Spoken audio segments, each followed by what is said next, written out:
네, 시청자 여러분 안녕하십니까. 1월 22일 화요일 출발 증시와이드 2부 순서 이어가겠습니다. KT 올레 IPTV, LG U+ TV로도 저희 프로그램 시청하실 수 있습니다. 이 채널들이 보시는 분들도 이제 상당히 많으시더라고요. 항상 저희 출발 증시와이드와 가까이 해주시기 바랍니다. 자, 저희 2부에서 준비한 코너들부터 소개해드립니다. 네, 김동섭의 마켓포인트에서는 벤저 현상에 따른 각 국가별 영향을 점검합니다. 오늘 유로존 재무장관 회의에서는 어떤 내용들이 논의되고 또 이것이 시장에 미칠 영향은 어떨지 함께 분석해보고요. 네, 12자 투자 전략에서는 박성일 연구원이 코스닥 시장 내 실적을 주목하라는 의견을 줬습니다. 그렇다면 어떤 실적 호전 업종과 관심주가 있는지 살펴봅니다. 이슈 정복하기에서는 어제 오바마 대통령의 2기 취임식을 시작으로 앞으로 미국 경제 방향성을 전망해 보겠습니다. 뱅가드 펀드 물량에 따른 현 시장의 재점검과 이에 따른 시사점까지 꼼꼼하게 짚어봅니다. 끝으로 조선업종에 대한 전망까지 제시해 드리겠습니다.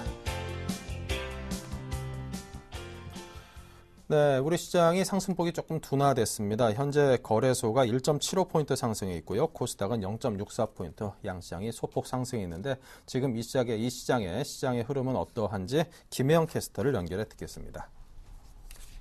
네, 시황센터 김혜영입니다. 오전 시황 살펴봅니다. 오늘 코스피는 전날 미국 증시의 휴장과 BOJ의 통화정책회의 결과를 앞두고 제한적인 움직임이 나타나고 있습니다. 장 초반 상승과 하락을 오가는 등 방향성을 잡던 코스피는 결국 상승세로 오름세 보이고 있는데요. 현재 코스피는 0.06% 강보합권에서 거래되면서 1988선에서 거래 이어지고 있습니다. 이어서 코스피 수급 상황 살펴보겠습니다. 현재 코스피 시장에서는 개인과 기관이 매수 우위 나타내고 있습니다. 개인 쪽에서 129억 원, 기관 쪽에서 128억 원의 매수 우위 나타내고 있고요. 외국인 쪽에서는 현재 385억 원의 매도 물량 출회하고 있습니다. 이어서 코스닥 살펴보겠습니다. 오늘 4일째 상승 흐름 이어지고 있는 코스닥, 오늘 개인 쪽에 매수가 들어오고 있는데요. 현재 코스닥은 0.11%의 오름세 보이면서 515선에서 거래 중입니다. 이어서 코스닥 수급 상황 살펴봅니다. 현재 코스닥 시장에서는 개인과 기관이 동반 매수 우위 나타내고 있습니다. 개인 쪽에서 18억 원, 기관이 16억 원의 매수 우위 나타내면서 지수 상승에 견인차 역할을 해주는 모습이고요. 반면 외국인 쪽에서는 38억 원의 차익 실현 매도 물량 출회되고 있습니다. 이어서 환율 살펴보겠습니다. 오늘 환율은 전날의 급등세와 BOJ 통화정책회의의 결과를 앞두고 장 초반 혼조 양상을 보였는데요. 이내 상승으로 가닥 잡은 환율, 현재는 1원 90전에 오름세 보이면서 1064원 80전에 거래되고 있습니다. 이어서 코스피 시가총액 상위 종목 살펴봅니다. 대장주인 삼성전자가 0.83% 오름세 보이고 있습니다. 146만 6천 원의 현재가 이어지는 모습이고요. 전날 하락 흐름 보였던 현대차는 오늘 강보합권에서 거래되고 있습니다.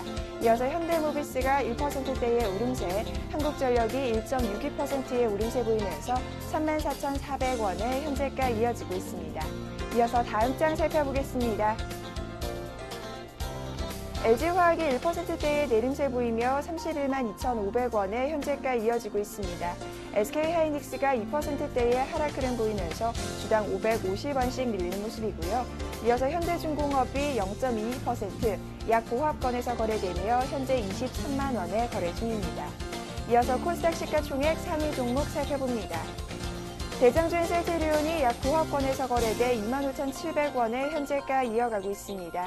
CJ 오쇼핀이 1%대의 하락 흐름 이어지고 있고요. 반면 파라다이스의 경우 1%대의 오름세 보이면서 주당 250원 올라 17,500원의 현재가 이어지고 있습니다. 이어서 서울반도체와 SK브로드밴드는 약 보합권, 다음은 강보합권에서 거래 중입니다. 이어서 다음 장 살펴봅니다. CJ ENM이 강보합권에서 거래 중입니다. 현재 250원씩 주당 올라 33,150원에 거래 중인 모습이고요. GS홈쇼핑이 2%대의 상승 흐름 보이며 현재 주당 3,800원씩 오르는 모습입니다. 반면 SM과 젠백스의 경우 1%대의 내림세가 포착되고 있습니다. 이어서 이 시각 특징 업종 및 테마 종목 살펴봅니다. 전자결제주 주가가 기관의 매수세에 힘입어 동반 오름세 보여지고 있습니다. 전자결제 시장 확대와 모바일 직불카드 서비스 등 신규 사업에 대한 기대감 때문으로 풀이가 되는데요. 현재 한국사이버결제가 1%대의 오름세 보이며 13,400원에 거래 중인 모습이고요. 다날이 오늘 3%대의 강세 흐름 이어지면서 13,600원에, KG 이니시스가 1.57%의 오름세 보이면서 12,950원에 현재가 이어지고 있습니다. 시멘트 주가가 장 초반 급등세가 이어지고 있습니다. 시멘트 가격 인상과 화력발전소 사업 등 호재가 맞물리면서 주가에 긍정적인 영향이 이어진 것으로 보이는데요. 동양시멘트가 현재 7%대의 급등세 보이며 4,560원에 거래 중이고요. 현대시멘트가 2%에 가까운 상승세가 이어지고 있습니다. 민주통합당이 일자리 창출 등 박근혜 대통령 당선인의 공약에 적극 협조하기로 했다는 소식이 전해지면서 일자리 관련주 주가가 상승 흐름이 이어지고 있습니다. 윌비스가 1%대의 오름세 보이며 1,765원에 현재 거래 중이고요. 에스코넥이 강보합권, 사람인 HR이 1%대의 오름세 보이면서 현재 14,750원에 거래 중입니다. 동양그룹주 주가가 이틀째 강세 흐름 이어지고 있습니다. 전날 삼척화력발전소 사업자 선정 소식이 주가에 긍정적인 흐름 이어지고 있는 것으로 보이는데요. 동양이 이틀째 상한가 나타내며 1,595원에 거래 중이고요. 동양네트윅스가 10%대의 급등세, 동양시멘트 역시 7%대의 강세 흐름이 이어지고 있습니다. 윤석급 웅진그룹 회장의 사제 출연 소식에 웅진그룹주 주가가 강세 흐름 이어지고 있습니다. 웅진홀딩스가 상한가 나타내는 모습이고요. 웅진케미칼이 5%대의 강세, 웅진에너지가 6%대의 상승 흐름 이어지고 있습니다. 다만 웅진싱크빅의 경우 채권단이 최근 매각을 요청해 오늘 하락 흐름 이어지고 있는데요. 3%대의 내림세 보이며 7,990원에 현재가 이어지는 모습입니다. 대형 매물로 주목받던 대한해운이 최근 매각에 순탄치 않은 조짐을 보이면서 대한해운 주가가 오늘 가격 제한폭까지 떨어졌습니다. 현재 전일 대비 1,850원 떨어져 1,750원에 거래 중인 모습입니다. 이어서 한국가스공사 살펴보겠습니다. 한국가스공사가 미수금 유동화 가능성이 낮다는 분석에 오늘 급락세에 이어지고 있는데요. 9%대의 하락폭 보이면서 주당 7,300원씩 밀려 현재 한국가스공사는 7,200원에 거래 중입니다. 지금까지 시황센터 김혜영이었습니다. 네, 계속해서 IM투자증권의 김동섭 이사와 함께하겠습니다. 안녕하십니까? 네, 안녕하십니까? 네, 최근 일본의 아베 정권이 펴고 있는 대규모 양적 완화 그리고 엔저 정책의 최대 피해자가 우리 한국이고, 그리고 반면 동남아 국가들은 그 반대로 반사이익을 볼 것이다, 이런 분석이 나와 있군요. 어떤 내용인지 설명 부탁드립니다. 엔저 최대 피해자로 이제 한국을 지목한 것은 블룸버그 통신에서 이제 크레디트 스위스하고 HSBC의 보고서를 인용해서 나오는 내용인데요. 일단 엔화가 지금 10% 정도 떨어져 있고, 또 우리나라 원화는 12% 정도 상승해서 그 갭이 거의 20%가 넘는 그런 상황이 돼서 일본과하고 산업 구조가 비슷한 한국으로서는 이제 수출 경쟁력이 좀 떨어질 것이다라는 부분이고요. 거기에서 자동차라든가 조선 전자업체들이 좀 약세를 보이거나 큰 영향을 받을 것이다라는 부분이고요. 특히 중국에서는 이제 값싼 노동력이라든가 어떤 원자재를 빨리 할 수 있는 중국에다가 공장을 많이 지었었는데, 센카쿠 열도에 대한 다오라 그러죠. 여기에 대한 분쟁, 영토 분쟁 때문에 동남아로 이동을 하고 있는 그런 추세적인 상황이었거든요. 거기다가 돈까지 풀어주는 상황이 돼버리기 때문에 동남아 투자가 더 늘어나는 그런 상황이죠. 그래서 닛산 자동차 같은 경우는 태국에다가 제2공장을 건설해서 3억 7천만 달러 정도 투자하는 그런 상황이고요. 토요타도 인도네시아 투자를 확대하는 그런 상황입니다. 그래서 우리는 환율 때문에 좀 어려움을 겪을 수 있는 부분이고, 일본 같은 경우에는 이제 동남아 이쪽으로 어떤 기술력을 이전해서 거기서 공장을 지어서 수출 기지국을 만드는 그런 상황이 되고 있다라는 부분인데요. 아직은 솔직히 확실하지 않을 것 같습니다. 왜냐하면 실제로 한 1사분기나 2사분기 지난 다음에 수출이 어떤 식으로 진행되는지 좀 확인할 필요성이 있고요. 엔저가 최대 피해국이긴 하지만 또 이런 말도 있습니다. 엔저는 결국 일본의 자살골이다, 이런 얘기도 있는데, 이 얘기는 무슨 말이냐면 엔저가 계속해서 낮아지게 되면 결국 금리는 인상될 수밖에 없고, 금리 인상이 되면 금리 차를 보기 위해서 해외에서 자금이 유입될 수 있는 부분이기 때문에 결국 엔화는 강세로 돌변할 것이다라는 주장이 좀 나오고 있습니다. 이거 가능성이 상당히 높죠. 거기다가 다음 달에 있는 G20 정상회담에서도 아마 이 부분 엔저에 대해서 그다음에 그 무제한 그 경기 부양에 대해서 상당히 말이 좀 많을 수 있는 그런 상황이 되고 의제가 될 수도 있는 그런 상황이기 때문에 엔저는 아마 당분간 소강 상태 가능성을 좀 열어두고 보시는 게 좋지 않을까라고 판단하고 있습니다. 네, 자, 그리고 투자의 규제인 워런 버핏이 현재 미국의 부채는 문제될 수준이 아니고 오히려 복지에 신경을 써야 할 때다 이런 의견을 밝혔군요.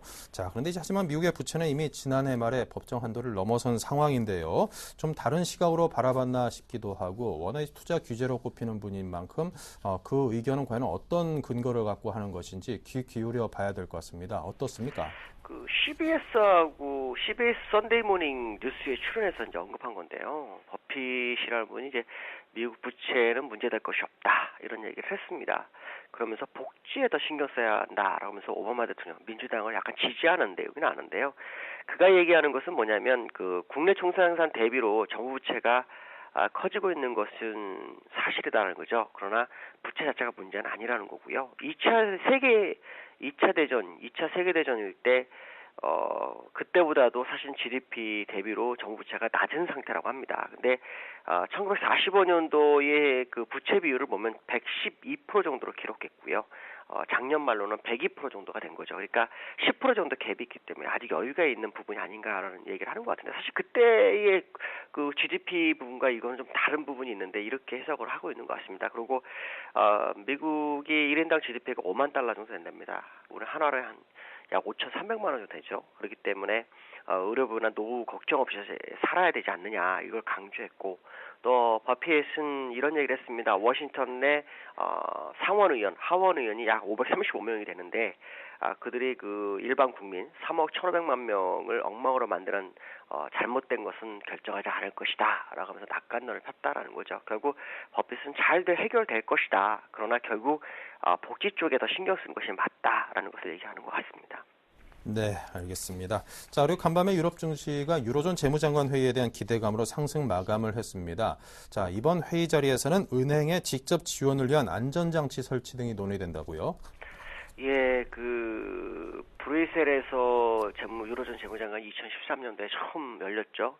안건은 두 가지 정도 된 것 같습니다. 첫 번째는 이제 위기국인 스페인이나 키프로스, 그리스의 지원에 대한 방법, 그 다음에 유로 안정화기구, 그러니까 ESM의 운영 방안에 대해서 얘기를 했죠.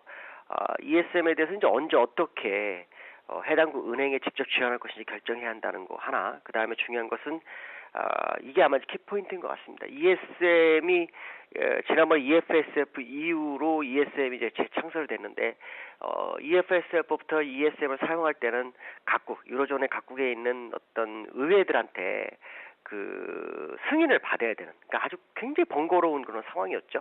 근데 이번에는 뭐냐면 승인을 받지 않고 구제금융을 집행할 수 있는 상황이 돼야 한다는 거죠. 이게 이제 된다면 오히려 상당히 독립기구로서 그 역할을 다할 수 있지 않나 이렇게 판단이 쓰고 있고요. 두 번째는 누가 지원을 부담할 것이냐에 대한 부분입니다.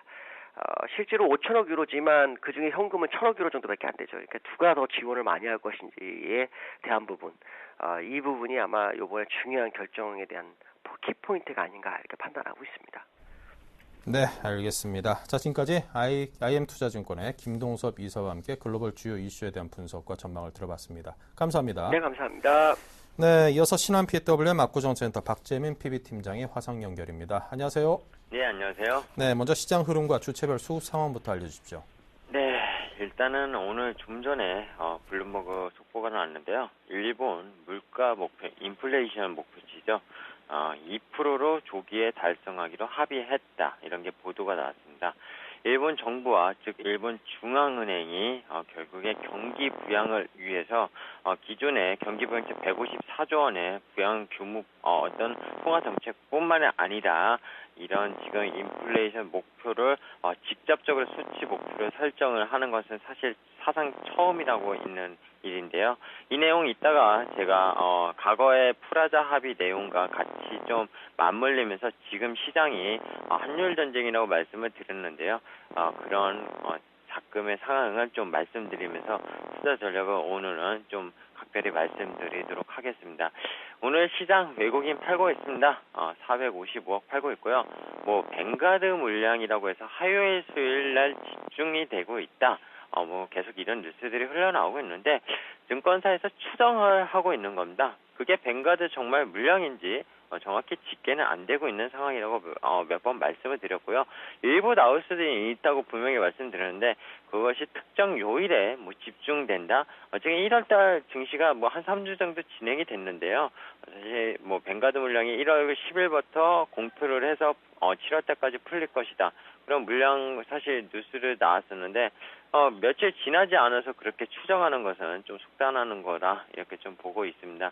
외국인은 단순하게 그런 물량이 아니라 지금 프로그램 물량이 베이시스가 계속 장중에 뭐 1.5를 넘어가면서 어제 같은 경우는 기관에서 증권 쪽에서 차익이 들어오긴 했지만 오늘은 또 베이시스가 1.5 미만으로 내려가면서 차익, 비차익 전부 다 매도가 나오고 있습니다. 차익 쪽에서 24억, 비차익 쪽에서 205억. 이런 물량들이 일단은 그동안 쌓였던 것이 나가는 게 솔직히 더 크다고 보시는 게 일단 맞을 걸로 보이고 있습니다. 개인은 400억 정도 시장에서 사고 있고요. 기관은 75억, 뭐 증권, 투신, 은행, 연기금 전부 다 사고 있습니다. 보험업종만이 66억 정도 팔고 있는데 뭐 기관도 사실 손을 놓고 있다 이렇게 좀 보시는 게 맞을 것 같고요. 전기전자 업종을 외국인이 가장 많이 팔고 그 다음 운수장비 업종을 많이 팔고 있습니다. 화학업종도 연초에 좀 계속 사다가 최근에 들어서 좀 파는 모습을 계속 보이고 있는데 어쨌든 외국인은 시가총액 상위 종목들을 최근에 들어서 더 많이 파는 모습 보이고 있고요. 아무래도 환율이 원달러율 1,050원대 밑으로 단기간에 내려가기보다는 어제가 원달러 선물 세 번째 월요일 날에 항상 선물 그 환율에 대한 만기거든요. 뭐 주식 선물 만기가 있듯이 환율도 만기가 있습니다. 결제가 되는 그게 어제 장 막판에 변동폭이 좀 커졌던 이유인데요. 5.8원이나 반등했던 게 오늘 그 오름폭을 같이 이어나가고 있습니다. 원달러율이 2.2원. 이 말씀을 드리는 거는 결국 원달러율 1,050원대 밑으로 단방에 내려가지 않는다면은 외국인이 그동안 비차익으로 샀던 것들을 이 정도 환율 1,050원대에서 60원대 다시 또 매도를 하면서 한 차익을 먹고 나가고 1,050원 밑으로 내려가지 않는다면 즉 오버슈팅이 밑으로 내려오는 것이 나오지 않는다면은 외국인이 매수할 의지는 사실 없다고 몇 번 말씀드렸던 것 같습니다. 그런 환율적인 부분 그리고 오늘 일본에서의 그런 인플레이션 목표 즉 통화정책 경기 부양책에 따른 엔달러 환율 계속 장중 체크 흐름 상당히 중요하다고 보고 있습니다. 오늘 수급보다는 그런 환율 문제들이 그리고 어쨌든 이런 문제들이 더욱 중요하다고 말씀드리고 싶기 때문에 좀 더 수급보다는 이런 말씀은 사실 좀 더 추가적으로 조금 이따 더 말씀드릴 거고요. 코스닥 시장은 기관과 개인이 소폭 사고 있고요. 외국인이 매도를 하고 있습니다. 그래서 양시장 지금 거의 강보합입니다. 코스피 0.08포인트 올랐고 코스닥 시장 0.18포인트 올랐습니다. 사실 뭐 오름폭도 거의 없고요. 내림폭도 없는 그런 시장, 재미없는 시장이 계속 연출이 되고 있고요. 어제는 또 연중 거래량이 최저치였습니다. 올 들어서 오늘도 그 추세를 이어나가지 않을까 생각을 하고 있기 때문에 시장은 상당히 힘들다 이렇게 좀 예측을 하는 게 맞을 것 같습니다. 네. 자, 그렇다면 오늘 참여 주체별 속내들은 각각 어떤 것들일지요? 네, 외국인은요, 이렇게 좀 말씀을 드릴게요. 제가 오늘 드리고자 하는 투자 전략과 같이 맞물리는 전략, 속내인데요. 올해도 전차군단이 된다고, 너네들은 보는 거냐? 이 너네들이라는 건 개인한테 좀 말씀을 드리는 거고요. 개인은, 반대로 전차군단만 샀는데, 올해는 산주식은 징하게 못 오르네. 이렇게 좀 표현을 했습니다.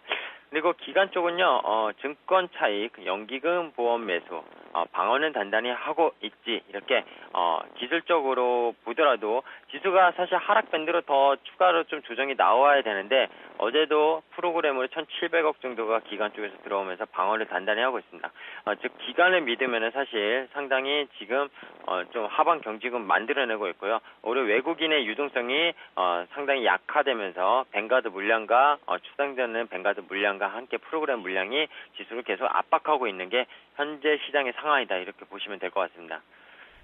네. 자, 그렇다면 오늘 장 개인을 위한 투자 전략 어떤 것을 제시하겠습니까? 네, 사실 뭐 저도 이제 태어난 지 얼마 안 돼서 일어난 일인데요. 뭐 공부를 좀 많이 했습니다.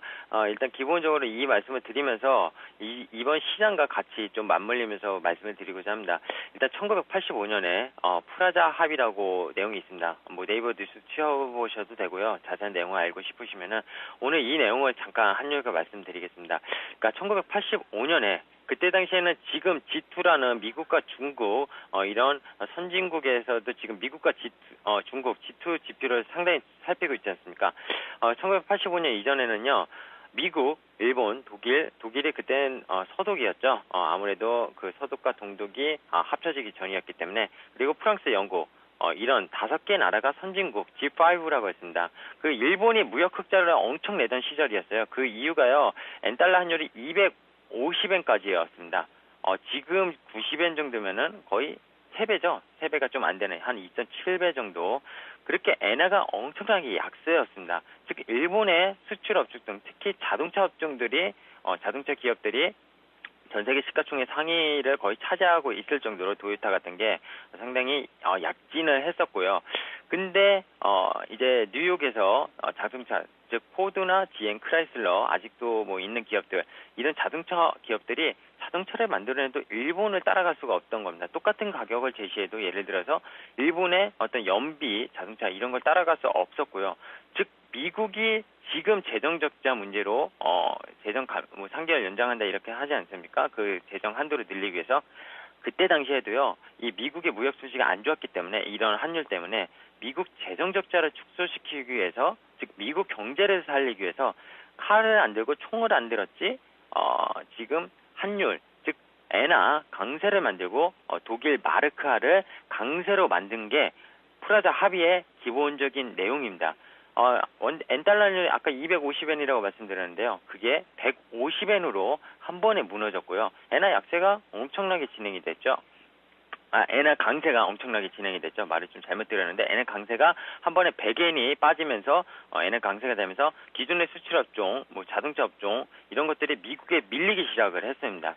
즉 미국은 그렇게 무역 보복을 하겠다 어떤 압박 속에서 독일과 일본 선진국 그때 당시에 가장 선진국이 일본과 어떻게 보면 독일, 프랑스, 영국 이런 데였는데 일본과 독일의 입김이 워낙 2차 세계대전 이후에도 컸었기 때문에 그들의 기업들이 살아났었고요. 근데 이 프라자 합의 이후에 엔화가 강세로 돌아서다 보니까 일본 기업들이 서서히 무너지게 됐고요. 수출 업종은 내수로 많이 바뀌었습니다. 그때 당시 니케이 지수가에서 지금 니케이 지수가 한 11,000 정도 좀 근방에서 왔다 갔다 하는데요. 그 프라자 합의 이후에 니케이 지수가 4만까지 올라갔습니다. 증시가 폭등했다는 거죠. 아까 말씀드린 수출 기업들은 죽었는데 금융주들, 내수주들 결국 돈이 풀리면서 상당히 돈이 갈 데가 없으면서 지금의 유동성처럼 일본 증시를 금융주들, 어떤 내수 업종들 이런 걸로 상당히 끌어올리면서 거품을 만들었습니다. 88년쯤에. 그래서 그때 당시에 시가총액 88년에인가 89년에 정확히 기억은 안 나는데 거의 일본이 시가총액의 전체 기업들이 상장사가 미국을 제치고 1위를 차지한 적도 있었습니다. 1, 2년 동안. 근데 그 거품이 90년대 이후에 지금 일본이 20년 장기 침체라는 게 그 이후에 나온 거거든요. 부동산이 침체가 왔고요. 거품이 꺼지기 시작하니까 그게 나온 겁니다. 이 얘기를 이제 다 드렸는데요. 어느 정도. 자세한 건 더 알고 싶으면 네이버 뉴스 쳐보시고요. 그거를 지금 말씀드린 게 지금 일본의 통화정책회의 오늘 물가상승 2%로 잡았다. 결국 경기부양책을 계속 쓰고 엔화 약세를 계속 만들고 있습니다. 결국 미국만이 달러 약세를 부추기는 게 아니라 엔화도 그렇게 되고 있고요. 상대적으로 그럼 한국 시장은 어떻게 됐습니까? 지금 일본 시장의 양적 완화가 미국의 어떤 양적 완화보다 한국 시장에는 타격이 더 크다는 겁니다. 단순히 미국 시장에서 양적 완화는 유동성으로 우리나라 시장을 밀어 올릴 수 있는 힘이었다면 일본 시장의 양적 완화는 엔화 약세, 즉 엔화 원화 대비 또 원화의 강세로 인해서 우리나라 수출 업종들이 계속 어려워질 수 있다는 것을 얘기를 지금 하고 있고요. 이런 문제는 지금 1분기 안에 나타나지는 않을 거고요. 엔화 약세가 90엔을 넘어서 막 100원까지 이렇게 올라간 게 된다면 2분기까지 추이가 상당히 자동차 업종은 계속 어려워질 수밖에 없다는 거고, 전차 군단은 그래서 쉽지 않다는 겁니다. 그래서 아까 외국인의 속내, 외국인 전차 군단이 아직도 되냐고 보느냐 그 말씀을 드린 것도 그렇고요. 올해 연초부터 1월 2일부터 개장한 시점부터 수급상은 누적으로 보면요. 전기전자 7,500억, 운수장비 7,700억을 매수한 게 개인입니다. 외국인은 팔았고요. 기관도 그 두 업종을 전혀 사지 않았습니다. 누적적으로 보시면은 정답은 나옵니다. 매일매일 좀 사는 것 같지만 결국엔 외국인은 자동차 업종을 7천억이나 팔았습니다. 왜 팔고 있을까요? 지금 계속. 좀 전에 이런 말씀드린 것들, 외국인은 좀 성견지명이 있다고 솔직히 말씀을 드릴게요. 뭐 개인이 없다는 게 아니라 개인은 너무 많이 떨어진 업종들을 단기 매매하려다가 계속 고점에 발목을 잡는, 재작년인가 차하정이 이제 차하정이라는 종목들이 작년에 죽지 않았습니까? 그런 종목군에 대해서 주의가 필요하듯이 지금은 분명히 전차군단에 대해서 누누이 말씀드리지만 주의가 필요한 단계, 이 말씀을 드리고자 제가 과거 프라자 합의 내용을 지금 말씀을 드렸고요. 반대로 그러면 이렇게 또 물으시는 분이 있을 것 같아요. 그때 당시 일본은 거품을 만들어서 그러면 엔화가 강세가 됐으니까 주식시장이 호황을 누렸는데 우리나라 한국 시장도 원화 강세가 되니까 그러면 호황을 누리지 않겠냐, 이렇게 역발상으로 물으신다면은 거기에 대해서는 답을 드릴 수 있을 것 같습니다. 그때 당시엔 부동산이 참 저평가가 됐었고요. 일본 같은 경우에도 우리나라도 지금 부동산이 그런 저평가돼 있으면 그런 쪽으로 부동산 시장이나 주식 시장을 자금이 밀려 들어오면서 그럴 수 있는데 그렇지 않다는 거죠. 한국 기업들의 펀더멘털이 좋지 않고요. 주식 시장은 부동산은 계속 고점에서 행보를 하고 있고요. 많이 떨어지지도 않았습니다. 즉 일본과 그때 과거 사례와는 너무 다르기 때문에 호황을 누리기엔, 즉 거품이 만들기에는 상당히 힘든 어떤 펀더멘털 국면이다, 이렇게 좀 말씀을 드리면은 답은 나올 거라 보고요. 사실 좀 말이 길어져서 오늘 투자 전략까지는 전부 다 말씀 못 드리겠는데 이 내용 좀 자세히 좀 살펴보시면은 앞으로 어떤 업종들, 저는 내수 업종이 올해 좀 된다고 보고 있는데요. 그런 업종들의 단기 매매든 좀 중장기 매매든 그런 업종들이 리스크를 완화시키고 올해 주식 투자 2013년 성공할 수 있는 투자가 될 것이다, 이렇게 좀 예측을 크게 해볼 수 있는 것을 오늘 말씀드리고자 해서 준비를 해봤습니다. 네, 이상입니다. 네, 자 이렇게 해서 박재민 PB팀장과 함께 오늘장 투자 전략까지 짜봤습니다. 감사합니다. 네, 감사합니다.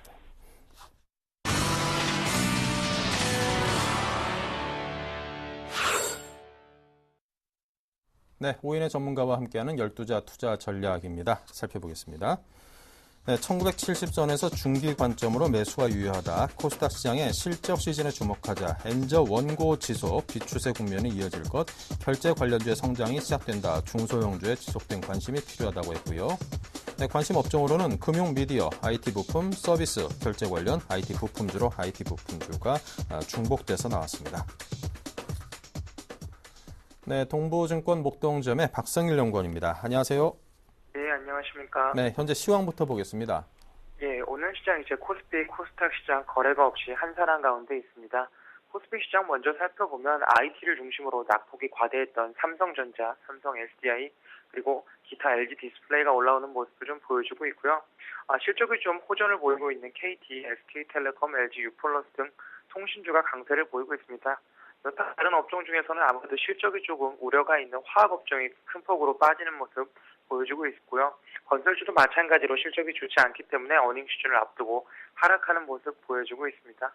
코스닥 시장은 전반적으로 봤을 때 거래가 없기 때문에 큰 등락폭이 없기는 하지만 기존에 강세를 보였던 이제 모바일 결제를 중심으로 상승폭을 확대하고 있는 구간에 있고요. 그리고 모바일 게임, 그리고 기존에 낙폭이 과대했던 바이오 업종 몇몇이 움직이고 있는 모습을 보여주고 있지만 아무래도 전일과 마찬가지로 거래 대금이 너무나 적기 때문에 의미는 없다라고 판단하시는 게 좋을 것 같습니다.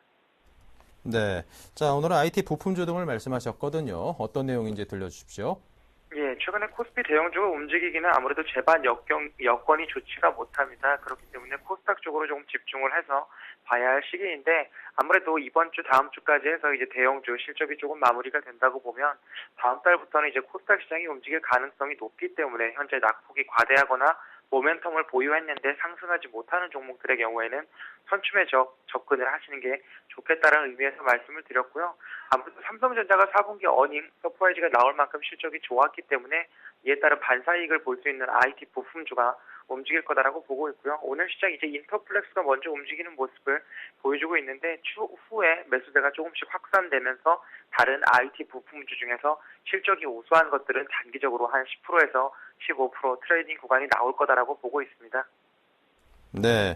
자, 그렇다면 오늘 장 관심 종목 어디를 말씀하시겠습니까? 예, 오늘 장은 일단은 보험 섹터에서 대형주를 하나 갖고 왔는데요. 시간이 많지 않은 관계로 이제 코스닥 시장은 다음 주에 말씀드리는 걸로 하고 삼성생명을 조금 말씀을 드리겠습니다.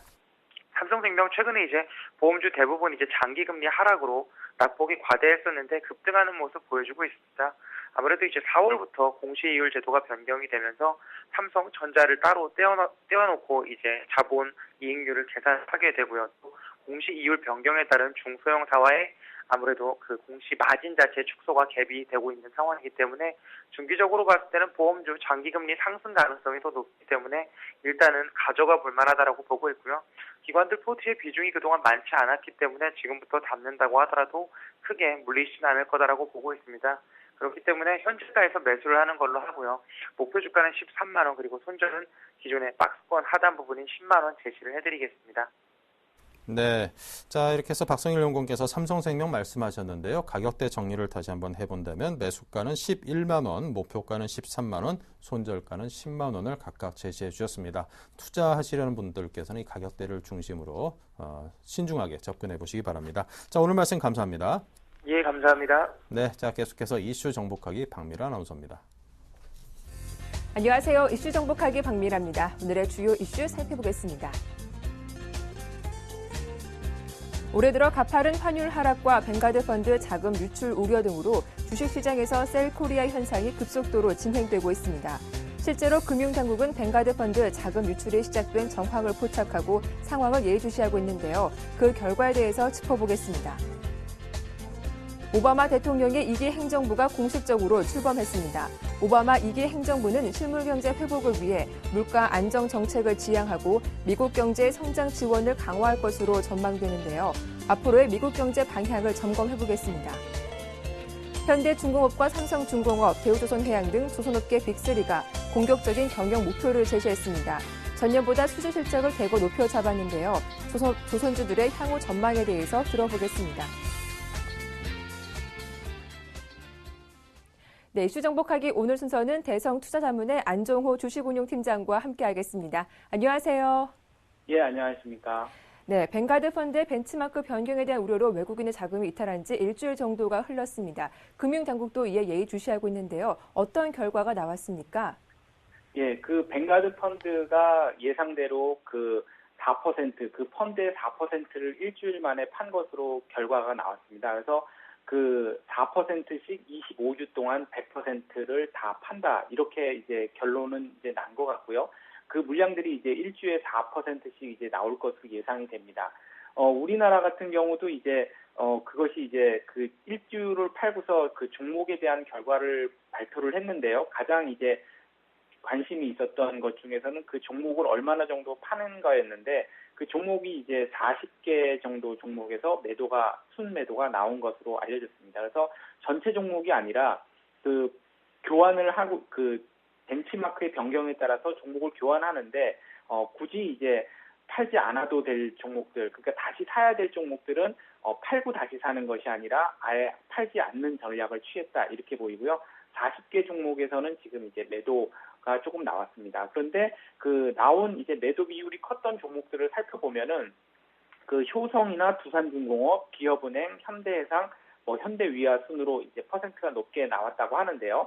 이 종목들을 보면 그 2013년도에 기업 실적이 그렇게 크게 개선될 것이 아닌 것 같다라고 이제 그 증권가에서 예상하는 종목이 나온 것 같습니다. 그래서 일단 그 좀 안 좋은 종목들은 미리 팔고 좋은 종목들은 좀 이제 나중에 팔 생각인가 본데요. 그래서 그 좋은 종목들은 실적이 좋을 것으로 예상되는 종목들은 나중에 그 시장에 물량이 출회되더라도 지금보다는 훨씬 그 시장에 주는 충격은 적을 것으로 보입니다. 왜냐하면 실적이 좋을 것으로 예상되는 종목에 대해서는 그 우리나라 기관이나 다른 외국인들의 매수세도 많을 것이기 때문이죠. 그래서 조만간 이제 그 내성이 생기지 않을까 싶은데요. 그 퍼센트를 따져봐도 지금 가장 많이 나온 효성 같은 종목 같은 경우도 그 펀드에서 그 비중이 0.04%였는데 일주일 동안 판 게 0.01%입니다. 그래서 25%를 다 팔았기 때문에 한 2, 3주 정도 이런 흐름이 지속이 된다면은 효성이나 뭐 기타 종목들의 지금 말씀드렸던 종목들도 거의 물량이 끝나는, 그리고 오히려 매수세가 들어오지 않을까 이런 예상이 되고 있는 거고요. 그 시장에서는 이것 때문에 많이 빠지고 있습니다. 그래서 최근에 장을 보면 장은 그 미국의 공포지수라는 빅스 지수가 12.4 정도까지 떨어질 정도로 그렇게 큰 뭐 흐름, 그렇게 글로벌한 매크로의 우려가 없다 보니까 그 강보합이나 약보합으로 시작하는 날이 많습니다. 그래서 이런 것들의 시장에 대한 그 뱅가드 펀드에 대한 우려를 그 이용을 해서 선물 시장이 시작하자마자 그 매도 포지션을 잡아서 그 순식간에 이제 그 단기 차익을 취하는 그런 세력들도 있는 것 같은데요. 당장 오늘만 다 봐도 이제 그런 시도가 한 10분 정도 이어지다가 그 이후에 장이 다시 반등하는 그런 모습을 보이고 있습니다. 그런 이유가 이제 반등을 하게 되는 이유가 그 프로그램 그렇게 선물 매도를 하면은 베이시스가 선물과 현물의 격차인 베이시스가 줄면서 프로그램 매도 물량이 많이 나와야 되는데 지금 남아있는 그 차익 순매도 물량이 5천억 가량밖에 되지 않는다 그럽니다. 그래서 그 물량이 상대적으로 많이 줄었기 때문에 이제는 오히려 선물 매도 포지션을 취한다 그래도 그 베이시스가 줄어도 프로그램 매도 물량이 그렇게 많이 나오지 않는 그런 형국이 됐습니다. 그래서 조만간 이머징 마켓에서는 그 외국 자금들이 많이 들어와서 증시가 좋았었는데 우리나라도 이제 이런 흐름들이 뱅가드 펀드에 대한 우려가 줄고 이제 내성이 생기게 되면 글로벌 증시 상승에 동참하지 않을까 기대를 하고 있습니다. 네, 다음 이슈입니다. 오바마 대통령의 두 번째 임기가 공식적으로 시작됐습니다. 현재 미국을 둘러싼 경제 환경이 녹록지 못하기 때문에 대통령의 어깨도 무거울 것 같은데요. 앞으로 미국 경제 어떤 점이 달라지게 될까요? 그 오바마 대통령의 어제 취임식을 했습니다만 2기 경제에 대해서 그 관심이 많이 모이고 있습니다. 그런데 예전과 달리 공화당에서 상당히 민주당에 대해서 대립각을 덜 세우는 그런 스탠스를 취하고 있는데요. 그 이유는 그 공화당 내의 지지도가 많이 떨어지고 있다고 합니다. 그래서 미국 대선 전만 해도 공화당에 대한 그 미국인들의 지지도가 42%였는데 지금은 30%대로 떨어져 있다고 그러고요. 특히 이제 공화당 내부에서도 현재 그 존 베이너 하원 의장 체제의 어떤 현 지도부에 대한 지지도가 60%대로 떨어졌다고 합니다. 그래서 공화당 내부에서도 어떤 변화를 보일 수 있고요. 특히 경제 지표 같은 경우는 향후에 그 오바마 대통령 그 이제 집기 시절에 이제 경제는 점점 좋아질 것이다라는 이제 그 지표들이 많이 나오고 있는데요. 그 중에 하나가 주간 건설업의 그 근무 시간입니다. 그 근무 시간이 40시간을 넘기고 있는데요. 주당 40시간이 근무 시간이 넘기게 되면 고용을 늘리는 수밖에 없습니다. 왜냐하면 물리적으로 더 이상 이제 사람들을 쓸 이제 시간이 없다라는 뜻이기 때문에 신규 고용을 해야 된다는 뜻인데요. 미국은 2008년 금융위기에 제조업은 전체 제조업에서는 그 신규 고용이 그 2008년 이전 수준까지 올라왔습니다. 하지만 아직까지 실업률이 높았던 이유는 건설업에서 그 신규 고용이 일어나고 있지 않았었기 때문인데요. 지금 그 주당 그 근무 시간이 40시간이 넘어서기 시작하면서 이제 향후 건설업에서도 신규 고용 채용이 점점 늘어날 것을 예고하고 있습니다. 그래서 미국의 실업률은 점점 좋아지지 않을까 싶고요.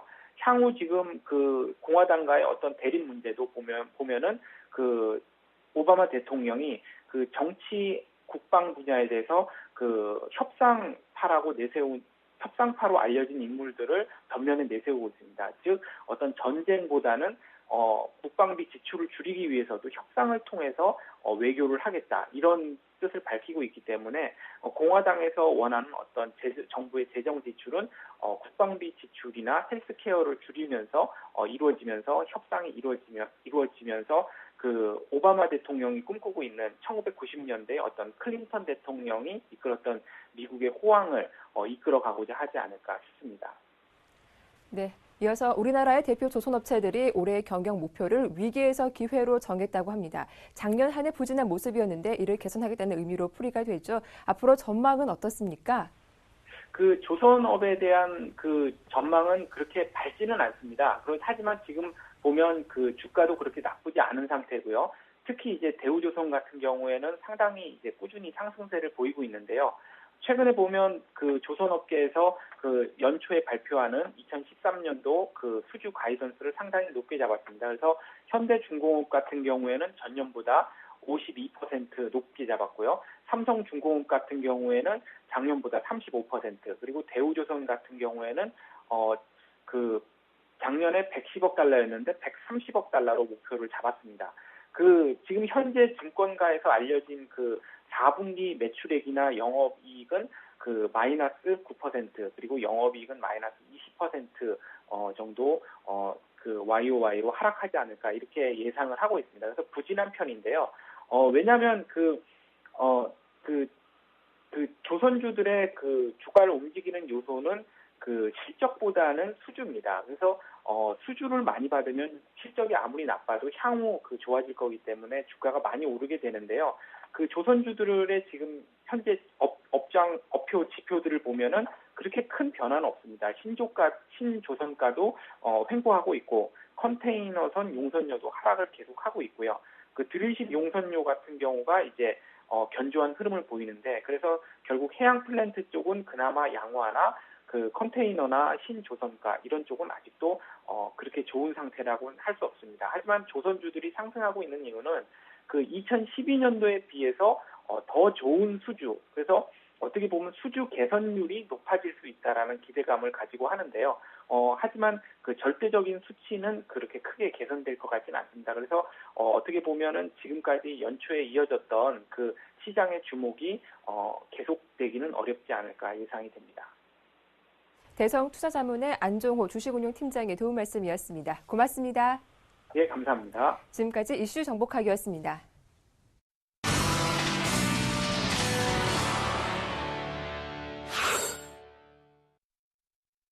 네, 계속해서 중국 쪽 소식 전해주실 리딩투자증권의 우성재 팀장입니다. 안녕하세요. 예, 안녕하세요. 네, 현재 중국 쪽 흐름을 정리해 주십시오.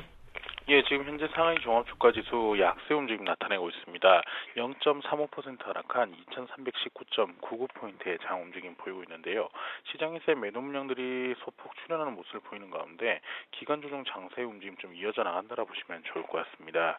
지금 중국의 4대 은행의 신규 대출은 3조 위안에 달할 것으로 지금 전망이 되고 있는 상황인데요. 지금 2008년 금융위기 해결을 위해서 양적 완화 정책이 있었던 4조 위안 규모의 투자 계획을 시행하면서 가잉 생산이 크게 문제로 좀 떠오르는 모습을 보였던 만큼 이런 신규 대출은 올해 신규 대출 규모는 소폭 좀 줄어들 것으로 보이고 있습니다. 지금 중국 공무원에서는 올해 소비자 물가 지수를 4%로 전망하는 모습을 보이고 있는데요. 지금 소비자 물가 지수가 상승은 하겠지만 큰 영향을 미치지는 않을 것으로 보이는 만큼 시장에서 양적 완화 기조는 좀 당분간 이어져 나간다라 보시면 좋을 것 같습니다. 지금 국유 기업의 작년 총 수익은 전년 동기 대비 5.8% 감소한 것으로 발표가 났습니다. 지금 기업들의 실적이 좀 둔화 국면에 진입하는 모습을 보이면서 시장에서의 부담을 나타내고 있지만 이러한 흐름세가 계속 이어져 나가지는 않을 것이라는 기대감이 나타나고 있는 만큼 시장에서 큰 영향을 미치지는 않을 것으로 보이고 있는데요.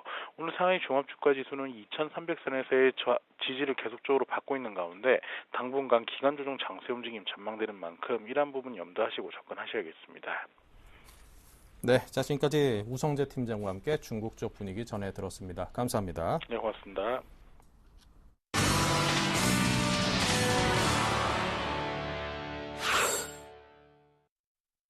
네, 자 이제 오전장을 슬슬 정리하고 오후장에 대한 대비를 해보겠습니다. 김재현의 키포인트 KB투자증권 김재현 차장 연결합니다. 안녕하세요. 예, 안녕하십니까. 네, 오늘장 흐름부터 먼저 한마디로 정리해 주십시오.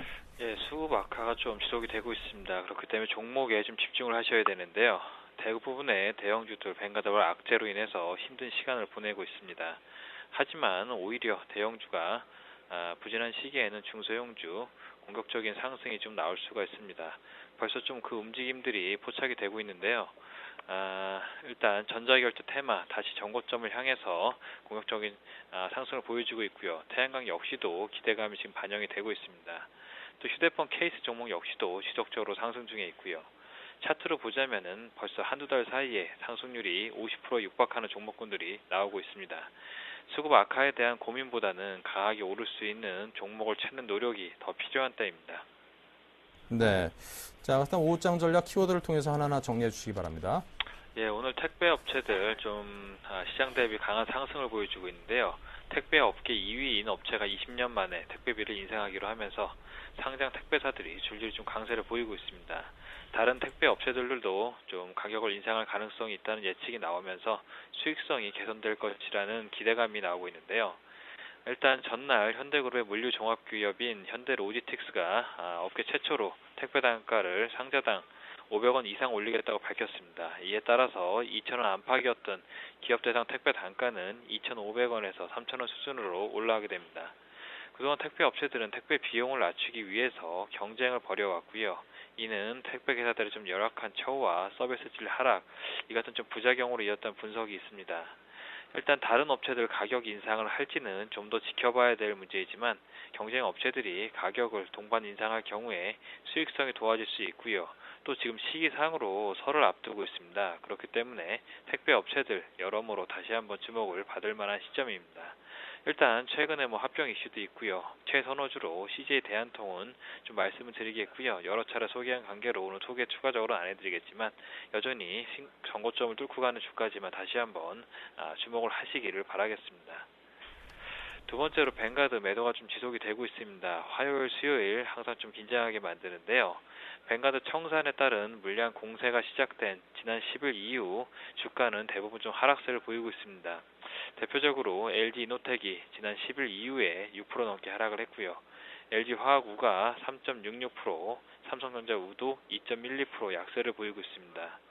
일단 뱅가드 리스크는 전체 111개 종목 중에서 40개 종목에서 좀 비중 변화가 나타났습니다. 대표적으로 효성, 두산중공업, 기업은행, 현대해상 등이 상대적으로 높은 매도 비율을 보여줬습니다.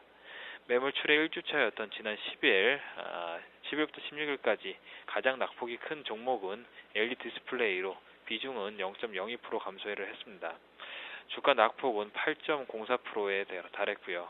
뒤를 이어서 현대위아가 6.95%, 오리온이 6.04% 하락을 했고 효성도 5.87% 하락을 했습니다. 지난 10일에서 16일까지 코스피 지수가 0.72% 부정을 받았다는 점을 감안을 하면은 상대적으로 낙폭이 한 7배에서 8배 이상씩 나와주었습니다. 좀 굉장히 큰 폭의 낙폭을 보여주고 있는데요. 매도 비율이 강했던 종목들의 수익률이 좋지는 않지만 예고된 충격을 미리 받고 있다는 점에서 오히려 좀 긍정적으로 볼 필요도 있습니다. 뱅가드 물량 출회는 되고 있지만 실제 변동성을 키운 것은 외국인들의 차익 순매도 물량으로 판단이 되고 있습니다. 오늘장 역시나 매도가 진행될 수 있는 화요일인 관계로 지난밤 유력장이 양호했음에도 불구하고 관련주들 매도는 일단 지속이 되고 있습니다. 네. 자, 그렇다면 이제 키워드를 통해서 오장 전략은 알아봤고요. 관심 종목은 어디입니까?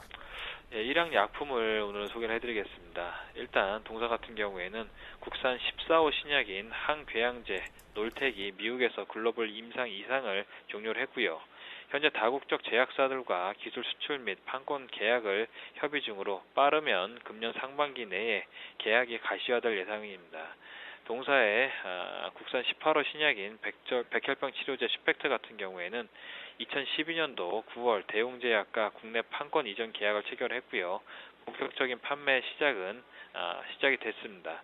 2014년도는 놀텍과 슈펙트 글로벌 기술 수출 및 판권 계약이 가시화될 전망으로 일단 신성장 동력으로는 2011년도 4월 충북 음성에 백신 공장을 준공을 하면서 투자 금액 약 700억 정도를 했습니다. 금년에 약 100억 정도의 매출을 기대를 하고 있습니다. 또한 세 번째 신약으로 슈퍼 항바이러스제인 인플루엔자 개발을 위해서 전 임상을 진행 중에 있습니다. 일단 동사에서 가장 유명한 자양강자제인 원비드 같은 경우에는 작년에 중국 시장에서 매출 250억 원을 달성을 하면서 전년 대비 39%의 고성장을 기록을 했습니다. 2014년도 3월 결산 기준으로 매출액 1,502억 원, 영업이익은 51억 원을 예상을 하고 있습니다. 지금 가격적으로도 상당히 우량한 차트를 보여주고 있고요. 매수가는 28,000원, 목표가는 35,600원, 손절가는 24,500원 제시해드리겠습니다. 네, 자 지금까지 KB투자증권 김재현 차장과 함께한 일양약품이었습니다. 오늘 말씀 감사합니다. 감사합니다. 네, 이번 주 토요일 2013 투자 대전망이란 주제로 평택촌놈 정호영 대표가 세미나를 준비하고 있습니다. 오후 2시부터 선능력 1번 출구 동북금융센터에서 열리니까요. 많은 참여 부탁드리고요. 자, 종목 상담 신청도 받고 있습니다. 전화 문자로 참여 부탁드립니다. 자, 오늘 여기서 인사드리고 저희는 내일 뵙겠습니다. 감사합니다.